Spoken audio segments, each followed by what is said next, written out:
যখন কোনো পদার্থ একই ধরনের পদার্থ দ্বারা গঠিত হয় তখন তাদেরকে বলা হয় মৌলিক পদার্থ। কিন্তু যখন কোনো একটা পদার্থ বিভিন্ন ধরনের মৌলিক পদার্থ নিয়ে গঠিত হয় তখন তাকে বলা হয় যৌগিক পদার্থ। বেসিক্যালি মৌলিক পদার্থের ক্ষুদ্রতম একক যাকে ভাঙলে আর স্থায়ী কোনো একক পাওয়া যায় না তাকেই বলা হয় পরমাণু। আর যৌগিক পদার্থ যাকে ভাঙলে আর এর থেকে কোনো ক্ষুদ্রতম একক পাওয়া যায় না তাকে বলা হয় অণু। এটাই মূলত হচ্ছে যে অণু এবং পরমাণুর মধ্যে পার্থক্য।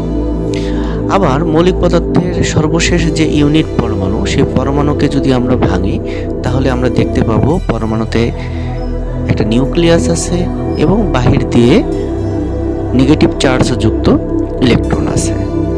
পরমাণুর যে নিউক্লিয়াস, সেই নিউক্লিয়াসে থাকে মূলত ধনাত্মক চার্জবাহী প্রোটন এবং চার্জবিহীন